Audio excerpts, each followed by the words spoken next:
Now we're going to move on to Chapter 8, Pricing and Output Decisions in Perfectly Competitive and Monopolistic Markets. So in this chapter, we're going to begin by discussing the four market types we use in economic analysis and levels of competition that firms face if they're in those markets. We'll then look at the first two markets. So the first one is perfect competition. We'll look at firms' pricing and output decision making in that market. Then we'll move on to monopolists and see their pricing and output decision making. And finally, we'll end by looking at the implications of the perfectly competitive and the monopolistic market for managerial decision making. Based on what type of market you're in and what level of competition you're facing as a manager, there's different decisions and strategies you should be incorporated. Like a chef taking their time to properly prepare their ingredients before they make a meal, we've taken several weeks in this course already going over the building blocks of economics. We started with, things like the goal of the firm and what economics is and what managerial economics is. Moved on to things like supply and demand and how do market forces move the market towards equilibrium. And then went on to different types of demand elasticity, how to estimate and forecast demand. And then we went on to understanding firms. We started to look with them through the theory of production and the theory of cost. Now that we've done all that, we can start taking all these and applying them to firm decision making. Someone taking managerial economics, the real good stuff that you guys want to be able to use so you can apply in your career. So we're going to begin with four types of markets, and we classify them based on their level of competition. The first one is called perfect competition. In perfect competition, firms have no market power whatsoever. They're called price takers because they have no control over the price. Whatever consumers offer them, they have to sell at that price, else they don't sell their product. So in perfectly competitive markets, there's a large number of small buyers. The reason why this is one of the assumptions is the fact that if there's, say, one large seller and a bunch of small sellers, that one large seller has a lot of pricing power. In perfectly competitive markets, we don't see that. Everyone has to take the price that they're offered. There's also a standardized product. So what you get from one seller is what you're going to get from any other seller. It's all pretty much the same. There's very little variation, if any. There's also few barriers to entry and exit. So if the price started to rise, new competitors could enter the market and begin competing with little difficulty. And finally, non-price competition is not possible. There's not other ways for firms to compete because, again, they're offering the standardized product. There's a large number of them. That for perfect competition to take place, you need basically identical products and no way to distinguish one company from another. At the extreme other end is monopoly. In monopoly, the seller has absolute market power. The reason we can say they have absolute market power is they're the only seller. There's one firm within the industry, so they can choose to sell whatever price they want. Now, they either have a unique product that they're the only one that sells, or no close substitute for their product. Now, market entry and exit is either nearly impossible or it's illegal. The government has given them some sort of right to a monopoly. And non-price competition is not necessary for them because there's no other firms to compete against. As you can imagine, a true monopoly and true perfect competition are very rare in the real world. Some markets can get close and approach to them, which is why it's very important to study them, but we very rarely see it. Some examples of these, in perfect competition, the common example is agriculture. When farmers sell wheat, there's very little difference between any wheat. Not that as consumers we would ever go and buy bushels of wheat from a farmer. And for monopoly, if you ever feel like you've been a captive audience, so like you've tried to buy a drink or a hot dog at a sporting event, prices are way higher than they would normally be because there's nowhere else for you to get food. So in that situation, they're a monopoly for selling food during a sporting event. The next type of market is monopolistic competition. In a monopolistically competitive market, firms do have some level of market power, and they're able to get this market power through product differentiation. So each of the firms are offering slightly different products in some way. It could be that it's, a higher quality, maybe it's more user-friendly, maybe it has a better design. It could be anything. But through that differentiation, they do have a very small monopoly over their exact good. So in this case, brand name is very important, where you would prefer to buy from one company against another because of something about their product. So in this market, we assume there's a large number of small firms acting independently. We assume that the product is differentiated. So unlike perfect competition, we do have some differences between these products. And that's how this competition is able to take place. This non-price competition is that there's different qualities for your products. That's why they're, as we'll talk later, their demand curves slope downward. So they can choose, higher prices if they would like. It's not like perfect competition where if they try to sell at a higher price, no consumer would buy from them. But if they do sell at a higher price, some of their consumers aren't going to purchase them. They'll go and they'll purchase from a competitor. So they have some interesting decisions to make, as we'll see later. And finally, market entry and exit is relatively easy. There's no barriers to entry for them to get in and begin competing. So competition is robust. And finally, the last market structure is oligopoly. In an oligopoly, there is product differentiation between the different firms that are in the industry, but there tends to be a lot of market concentration, and there's one firm or a small number of firms dominating this market. Now, these firms are largely mutually interdependent on each other. What that means is what one firm decides to do is going to affect the other firms and their decision making. Now, they can offer a product that's either differentiated or standardized. It doesn't matter for this type of market. Now, it's very difficult for these firms to enter and exit the market. That's why there tends to be a small number of firms in oligopoly. And non-price competition is important, just like in monopolistic competition. An example of an oligopoly is the auto industry. There's only a few automakers in the US and there's a few overseas. Very difficult to get into the auto industry. There's very high fixed costs and there's large economies of scale. So there ends up being a small number of companies that are able to offer cars.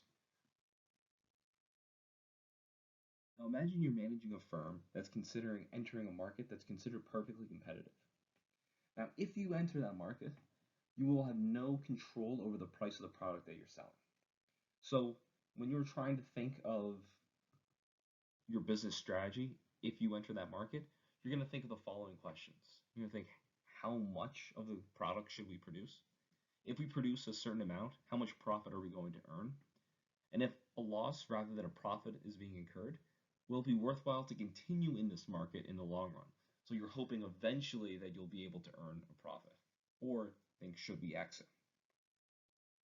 Now, first you might think output isn't that big of a deal because no matter how much you produce, it's not going to affect the price in the market. You're not going to get any less money per unit like you would in a monopolistically competitive market. But your level of output is going to affect cost, the other side of profit. So if we assume that marginal cost rises as output increases, like we talked about last chapter, because we suffer under the law of diminishing returns, then it's reasonable to expect that eventually the extra cost from producing an additional unit is going to exceed the selling price. It may be really high, way beyond anything you could sell, but that point is going to exist. So we need to keep that in the back of our minds and consider that. And at some point, we may be earning a loss in this market. It may be when we first enter it. It may be later on because of some changes. And we have to think, should we continue in this market? Is this just a short-term change and eventually we're going to make more money and we'll be able to earn a profit again? Or is this likely to persist in the future? It is sometimes the best choice to earn a loss in the short run so you can earn a higher profit in the long run. But we have to consider whether this is going to persist or whether it's just, a temporary setback. Before we get started, let's summarize the key assumptions of the perfectly competitive market. So the first assumption is that the firm is a price taker, that the firm has to accept the market price. Because they're so small, they're not able to influence the market price. They're not able to,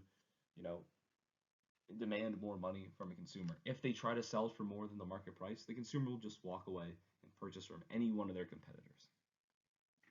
The second is that the firm makes a distinction between the short run and the long run. So they're considering their decision making over those two time periods. We're also assuming that the firm's objective is to maximize its profit or minimize its loss in the short run. that is their main consideration and their number one goal. Sometimes firms have other goals in the short run. Sometimes there's other things they're worried about with shareholders or their responsibility to society, things like that. But we're assuming it's maximize profits in the short run.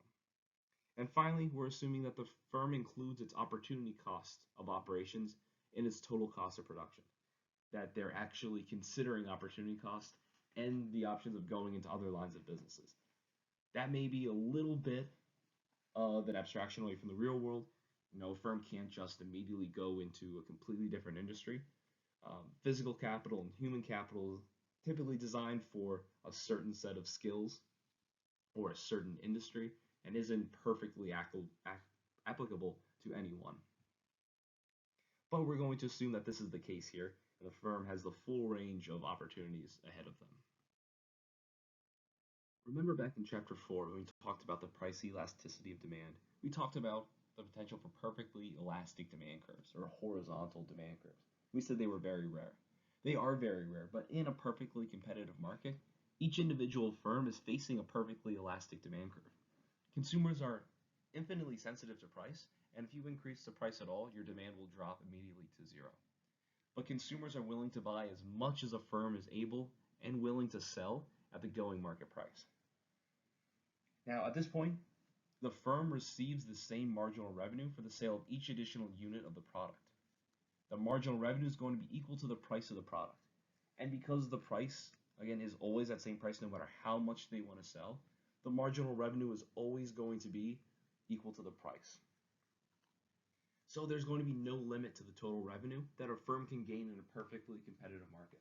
As much as they're able to produce and put on the market, consumers are going to be willing to purchase from them. In this situation, the marginal revenue equals the price equals the demand curve. All three of those are going to be the same horizontal line. Because pictures are better than words, here's a graph of the perfectly elastic demand curve that a firm in a perfectly competitive market is going to face. So here we have the price on the y-axis and the quantity on the x-axis. We see price there is flat. It's going to be at that one price the entire time. That is equal to the demand curve, equal to the marginal revenue, and also equal to the average revenue. So all three of those are going to be equal to the price. Now, where this price is going to be is determined by the market. So the overall market is going to have your typical downward sloping demand curve and upward sloping supply curves. Wherever those two curves end up in how it determines equilibrium, that's the price that is going to be set for every single seller. There are two different methods we can use to find the optimal pricing and output decision for a firm in a perfectly competitive market. The first one is the total revenue, total cost approach. And this method, we very simply compare the total revenue and the total cost schedules, and we use that to find the level of output that either maximizes the firm's profit or minimizes its loss.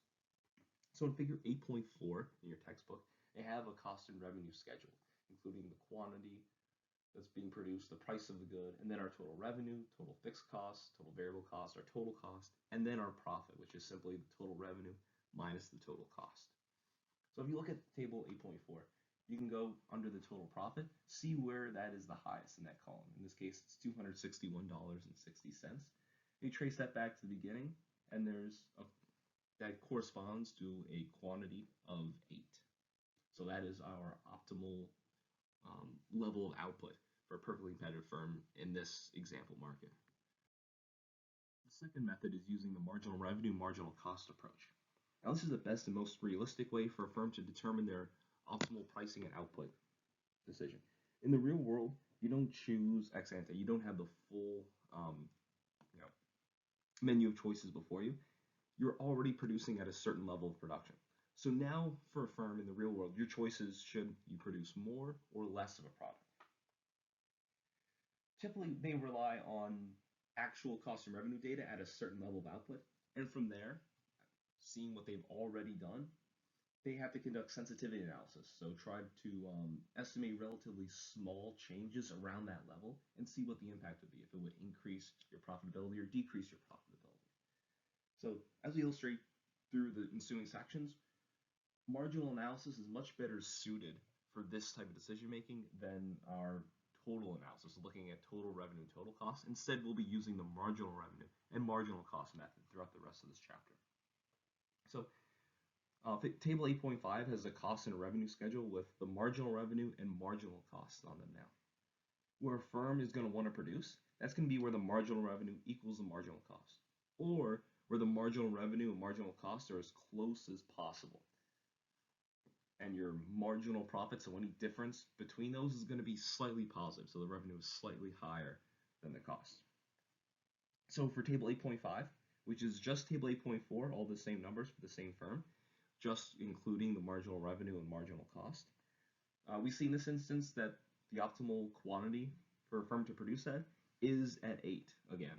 So it's just like the total revenue and total cost method. We end up with the same exact result, the same optimal level of production. We're just using a different method, and one that's more suited for the real world. We can use graphical analysis to illustrate the marginal revenue, marginal cost method to determine the optimal level of output. So this figure on the right here, we have a graph showing the price on the y-axis and the quantity that's being produced on the x-axis. And this is for an individual firm in a perfectly competitive market. So we have our horizontal demand curve, which is equal to the marginal revenue and equal to the average revenue. We also have our marginal cost curve, our average cost curve, and our average variable cost curve. The marginal cost curve can also be thought of as the firm's supply curve. Now, the level of output that a firm is going to want to produce, remember the profit maximizing one, is where the marginal revenue equals the marginal cost. So that's going to be where the marginal cost curve crosses that demand curve. So at that point, in this example, is 8 units at point B. Now, this is where a firm is going to want to produce. However, the average cost per unit at that point is only at $80 while the price is at $110. I guess it's just below $80 in this example. So in order to figure out what the firm's profit is, you take the total revenue minus the total cost, or you take the quantity being produced, in this case 8, times the difference between the price and the average cost at that point. Now, the economic profit that a firm is earning is represented by the shaded blue area of that rectangle. So the difference between the price and the average cost at that point. Perfectly competitive firms can also earn an economic loss in the short run. So here's a graph, the same exact style graph, showing that situation. So again, this firm is going to produce, they're going to maximize their profit, or in this case, minimize their loss, where the marginal revenue equals the marginal cost. So where those two curves cross each other at that point is going to be where the firm wants to produce. In this case, the quantity equals 5 and the price equals $58. And again, their profit is going to be a difference between the price and the average cost at their level of production. In this case, the average cost curve lies above the demand curve instead of below like it did before. So the difference between that, between the price and the average cost, is going to be negative. So it's going to be a loss. So the loss, the size of that loss is represented by that rectangle there. Now, this firm is earning an economic loss. Should they just shut down production? In this case, no. The reason being that the price is greater than the average variable cost. Because of that, the firm is better producing in the short run. We can see here, the figure on the right, that the average variable cost curve at the optimal level of output is below the price, or the demand curve and marginal revenue curve. Remember, the firm still has fixed costs, and when the price is above the average variable cost, the fixed cost is going to be greater than the loss that this firm is earning in the short run. So for here, it makes more sense for the firm to continue operating in the short run, either until the price falls below the average variable cost, in which case they shut down, because that's a more profitable choice, or until they begin earning an economic profit again. So when a firm is earning a loss, but their total revenue is greater than their average variable cost, or their price is greater than their average variable cost at that point of optimal production, the firm is going to have what's called a contribution margin. A portion of that is going to be able to be put towards the fixed cost, and that's why you would want to stay open in the short run. So the contribution margin definition is the amount by which the total revenue exceeds the variable cost. If the contribution margin is positive, if the total revenue is greater than the total variable cost, then the firm should continue to produce in the short run. They can defray some of the costs of their fixed costs in the short run. If it is negative, that means the price, that horizontal price curve, is dropped below the average variable cost curve. When that happens, the firm should shut down in the short run because their fixed cost is going to be greater than the revenue that they're taking in. So the shutdown point is the lowest price at which the firm would be willing to produce. When a firm reaches the shutdown point, the price is going to be equal to the minimum point on the average variable cost. If the price falls below that, the revenues aren't going to be able to cover the fixed cost and the variable cost. The firm would be better off in this case if they would just shut down rather than remaining open. They would minimize their losses by shutting down. Now, in the short run, firms may earn a profit or a loss, but that's not going to last forever.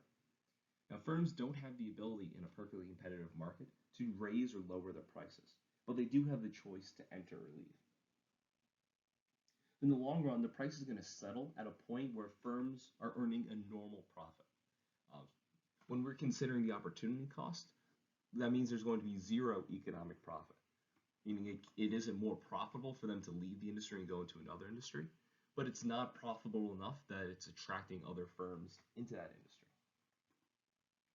When there's economic profit, that's going to incentivize new firms to enter that market because they see the opportunity to earn profit above what they could in other industries. They'll enter and begin competing. And remember, in the long run, firms don't face any restrictions on their decision making. There's no fixed inputs, so they can liquefy all their current assets, buy assets for whatever capital equipment they need to enter a new industry, hire a new professional, whatever they need. So with there's profit, firms will begin entering that industry and they'll begin competing those profits away. Because as they get in there, that shifts the supply curve to the right. As you shift the supply curve to the right, it increases the quantity being bought and sold, but it puts downward pressure on the price, eventually settling down that profit to where there's zero economic profit, or what your textbook refers to as a normal level. On the other hand, when there's firms earning an economic loss in a perfectly competitive market, firms are going to begin leaving. Although they may not shut down in the short run initially when they're earning an economic loss, they're going to consider leaving, and eventually firms are going to begin exiting that market. They'll begin, again, liquefying their assets, their capital equipment, hiring people and buying new capital equipment in order to compete in a different market, offering a completely different good.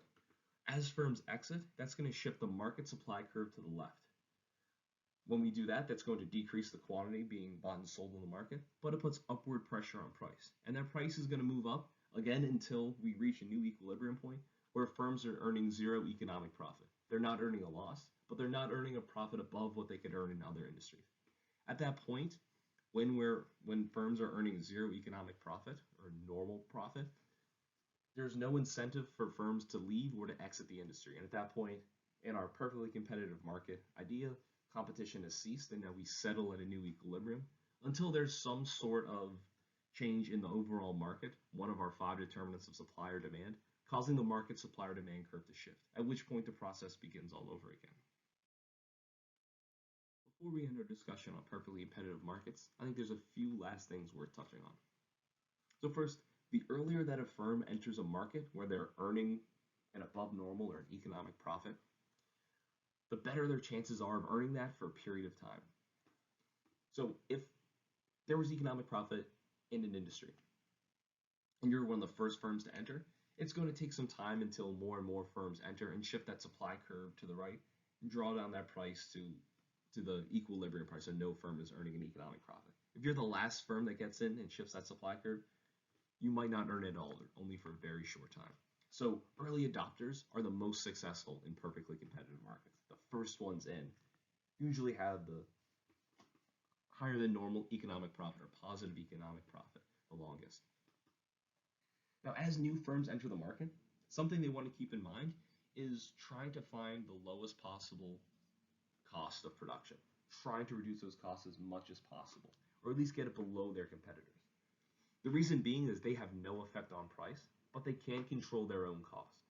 The one reason why in perfectly competitive industries, so things like farming, farms try to lower their costs as much as possible. And finally, firms that aren't able to compete on the basis of cost, so firms that they just cannot bring their costs down. Maybe there's regulations that stipulate that they have to pay their workers a certain amount, or other things that make their production process more costly, like pollution levels or something like that.